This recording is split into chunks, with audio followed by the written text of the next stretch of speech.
press the bell icon on the YouTube app and never miss an हमारे साथ मौजूद हैं। बहुत सी खबरों पे आज हम बात करेंगे, खास तौर पे इंडियन एफएम डॉक्टर जयशंकर को वेस्टर्न मीडिया ने क्वेश्चन किया कि आप जो इंडिया में मिनोरिटीज हैं उनके हवाले से क्या कहना चाहेंगे, और उन्होंने बड़ा चैलेंज किया वेस्टर्न मीडिया को कि आप इंडिया में आकर जो मिनोरिटीज हैं अगर कहीं पे डिस्क्रिमिनेशन हो रही है, मैं चैलेंज करता हूं, मुझे दिखाएं। सवाल यह है कि क्या पाकिस्तान के फॉरेन मिनिस्टर इस तरीके से चैलेंज कर सकते हैं इंटरनेशनल लेवल पे। इसके अलावा पाकिस्तान को लेकर डॉक्टर जयशंकर ने एक बड़ी स्टेटमेंट दी है। जब उनसे सवाल किया गया कि क्या आप नाम लिए बगैर सवाल किया गया कि आप अपने नेबर कंट्रीज को हेल्प करेंगे, आप इस पोजीशन पे हैं कि आप हेल्प कर सकें, तो क्या आप हेल्प करेंगे, उस पर उन्होंने क्या कहा, इसके हवाले से भी बात करेंगे। चाइना पाकिस्तान का दोस्त है, आयरन फ्रेंड है या फिर दुश्मन है, आज इस टॉपिक पे भी बात करेंगे। चाइना में जो मुसलमानों की कंडीशन है, और भी बहुत से सवालात हैं, टॉपिक्स हैं जिन पर डिस्कशन करेंगे। अस्सलाम वालेकुम सर। वालेकुम सलाम। सभी को जय हिंद दोस्तों, आप सभी का हार्दिक स्वागत है जय हिंद रिएक्शंस पे। तो आज हम आपके लिए पाकिस्तानी मीडिया से एक बहुत ही इंटरेस्टिंग और एक लेटेस्ट वीडियो लेकर आए हैं, जिसमें आपको बहुत कुछ जानने को मिलेगा और बहुत मजा आएगा। तो इस वीडियो को अंत तक देखें और चैनल पर नए हैं तो चैनल को सब्सक्राइब कर दें, ताकि आपको ऐसी इंपॉर्टेंट, इंटरेस्टिंग और मजेदार वीडियो देखने को मिलती रहे। और इस वीडियो के बारे में जो भी आपके विचार हैं, आप अपने विचार हमें कमेंट सेक्शन में लिखकर जरूर बताएं, हमें आपके कमेंट्स का इंतजार रहेगा। तो चलिए साथ मिलकर ये वीडियो देखते हैं। जय हिंद, जय भारत। थैंक यू चौधरी साहब। और सबसे पहले मैं मेरी बड़ी दिली मुबारकबाद आपको, और बहुत बड़ी अचीवमेंट मैं समझता हूँ कि 1 मिलियन सब्सक्राइबर। चौधरी साहब, बड़े बड़े एंकर मैंने देखे हैं जिनकी जिंदगियां नेशनल टीवी के ऊपर गुजर चुकी हैं और अभी तक उनके 1 मिलियन व्यूअरशिप नहीं है उनकी। आपकी इस यंग एज में मैं समझता हूँ आपका हार्ड वर्क और खासकर आप पीपल टू पीपल जिस तरह जोड़ते हैं चीजों को, इस रिमार्केबल। आपका future brilliant, I see it, I can see it.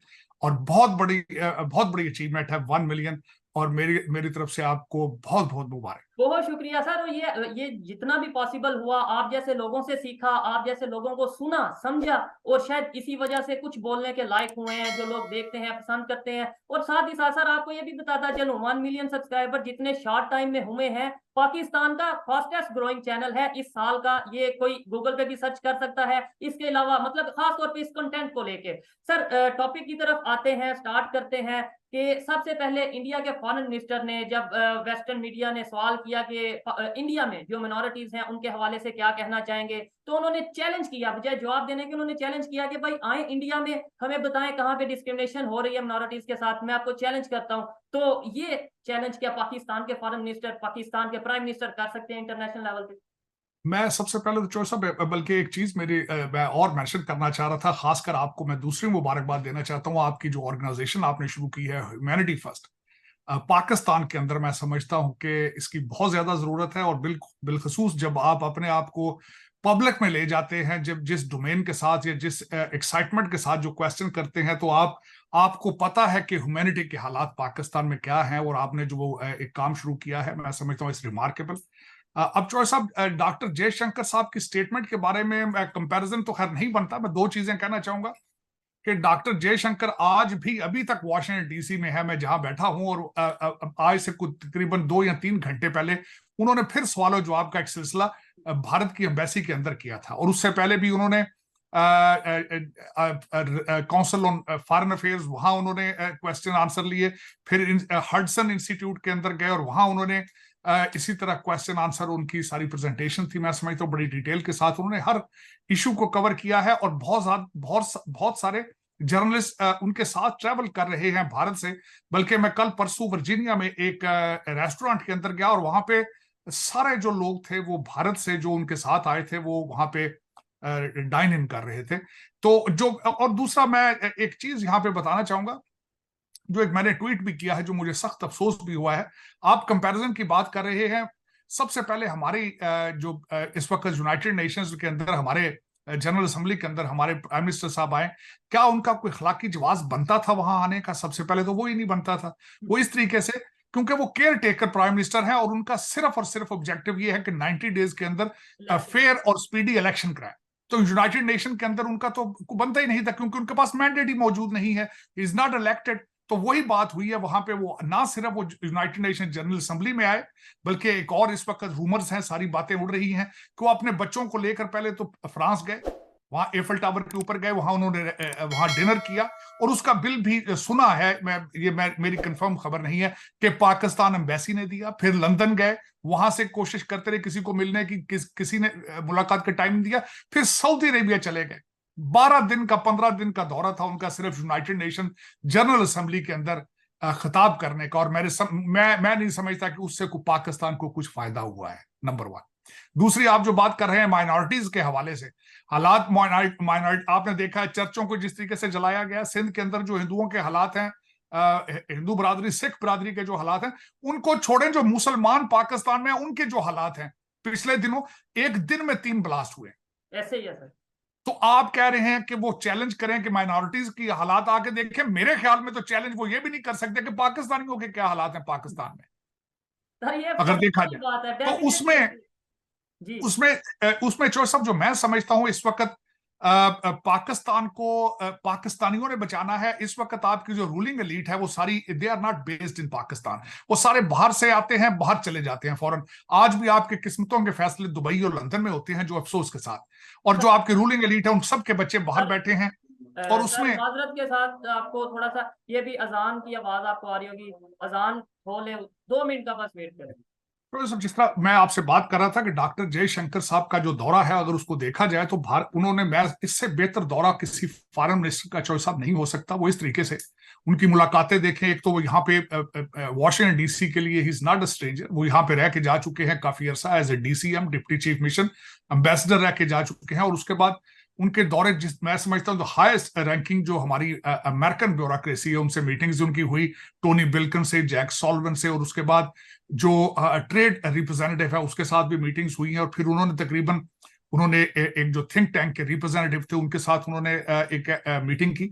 और फिर उन्होंने जिस तरीके से कवर किया अपनी कैनेडियन सिचुएशन को, इस वक्त आपको मैं ये बताना चाहूंगा कि इस वक्त Canada is on back foot. Toronto साहब, जो ट्रूडो साहब हैं, वो अब सुलह सफाई के चक्कर में हैं। वो खुद अपने बातों में, इंटरव्यू में कह चुके हैं कि भारत जो है वो 5th लार्जेस्ट इकोनॉमी है और हम फ्रेंडशिप उनसे चाहते हैं। He is on a back foot right now, जिस तरह मैंने आपको बताया है। और ये सारा कुछ पॉसिबल हो सका है जयशंकर साहब के यहाँ आने का और उनकी डिप्लोमेसी का। मैं समझता हूं उनका दौरा बड़ा कामयाब था, इसमें कोई शक नहीं है। लेकिन इस वक्त जो दूसरी चीजें, जो मैं इस वक्त ट्रेंड आ रहा है, बन रहा है, खासकर इस हवाले से जो बात हम कर रहे हैं, चौधरी साहब, इस वक्त हमारे ये फैशन बन रहा है कि हमारी लीडरशिप भी मिसालें अब भारत की देते हैं। मैं उसकी बात बताना चाहूंगा। इमरान खान साहब ओपन जलसों में कह चुके हैं कि भारत की फॉरेन पॉलिसी देखें। अगले दिन नवाज शरीफ साहब, जो कि समझा जा रहा है कि इस वक्त हमारे आने वाले वजीर आजम होंगे, उन्होंने लंदन में बैठ के बात की, चंद्रयान की बात की, उन्होंने G20 की बात की। लेकिन उसमें देखें, ये बातों से नहीं ये चीजें होती। इसमें जब तक आप नेशनलिज्म नहीं लेकर आते, आप अपने मुल्क से मोहब्बत करना नहीं शुरू करते, आने वाली नस्लों के अंदर प्राइड नहीं बताते, सॉलिड स्टेप्स नहीं लेते, तब तक चीजें जो है वो इस तरह परवान नहीं चढ़ती। मैंने देखी है भारत के कई प्रोजेक्ट जो है भी 8-8, 10-10 साल पुराने हैं, लेकिन they are touching the roof. जिस तरह उनका आप बैंकिंग सिस्टम देखें, पेमेंट सिस्टम देखें उनका, और कई चीजें ऐसी हैं जो जिनकी एज सिर्फ 8-8, 10-10 साल है, लेकिन अब वो एक्सपोर्ट, बल्कि अपनी जो ये टेक्नोलॉजी है, they are exporting to the other countries.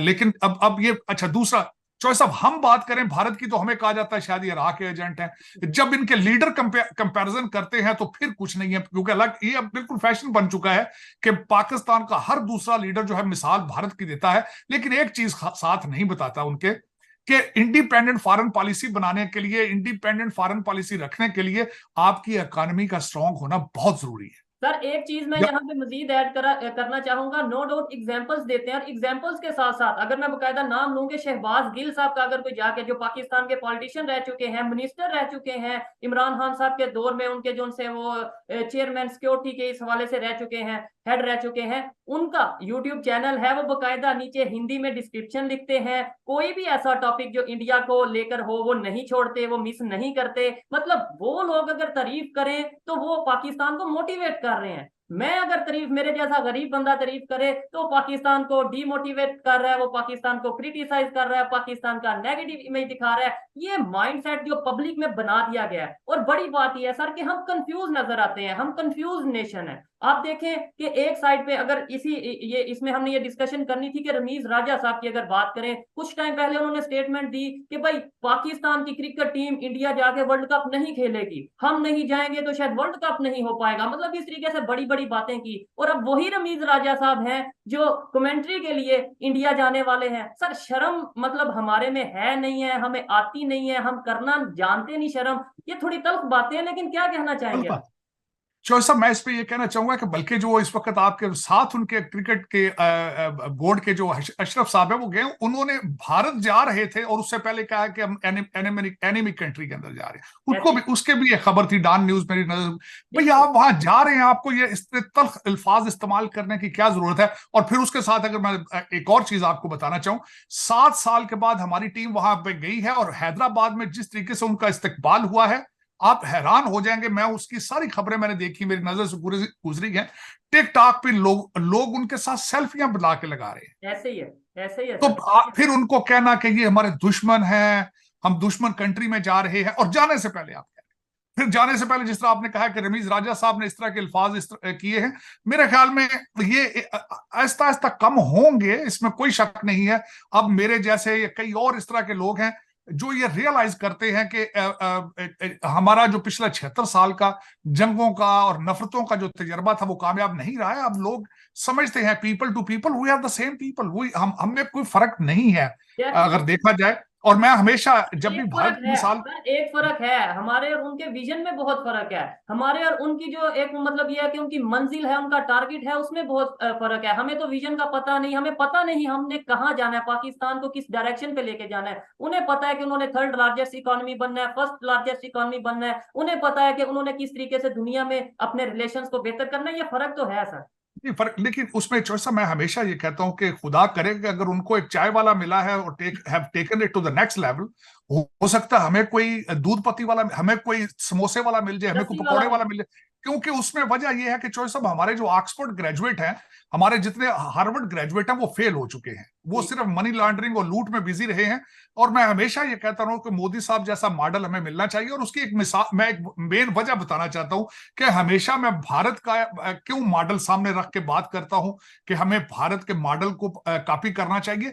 क्योंकि हमारे मिजाज मिलते हैं, हमारे मसाइल मिलते हैं, हम एक ही वक्त में आजाद हुए हैं, हमारे मुश्किलात मिलती हैं, सोचें मिलती हैं, और उसको अडॉप्ट करना हमारे लिए आसान होगा वर्सेस कि हम यूरोपियन मॉडल के पीछे चलते हैं हमेशा, या हम एक ब्रिटिश, अभी तक हम ब्रिटिश माइंडसेट से ही नहीं निकल सके। जिस तरह मैंने आपको कहा है कि आपकी सारी लीडरशिप, आपकी सियासी ब्यूरोक्रेसी, आर्मी, जजेस, सारे ब्रिटिश माइंडसेट है उनका, ये ज्यादती है इनको।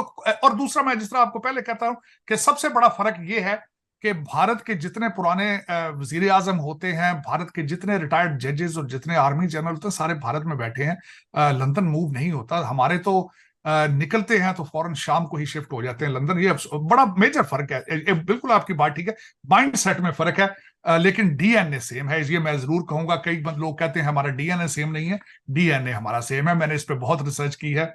और अगर डीएनए सेम है और अगर हम कोशिश करें तो चीजें चेंज हो सकती हैं, बिल्कुल उसी तरह जिस तरह उन्होंने की है। लाहौर से 100 मील के फासले पे जब G20 हो रही थी तो मैंने कहा था कि लाहौर से 100 किलोमीटर के फासले पे दुनिया कुछ और है और हमारी तरफ दुनिया कुछ और है। दोस्तों, आशा करता हूं कि वीडियो को अपने अंत तक देखा होगा और ये वीडियो आपको बहुत पसंद आई होगी। अगर वीडियो आपको पसंद आई है तो इसे लाइक और शेयर जरूर कर दें, और आप अपने विचार हमें कमेंट सेक्शन में लिखकर जरूर बताएं। और एक बार फिर चैनल पर नए हैं तो चैनल को सब्सक्राइब कर दें, ताकि हम आपके लिए ऐसी लेटेस्ट, इंटरेस्टिंग और मजेदार वीडियोस लाते रहें। तो चलिए फिर मिलेंगे ऐसी ही किसी मजेदार वीडियो में। तब तक अपना ध्यान रखिए। जय हिंद, जय भारत।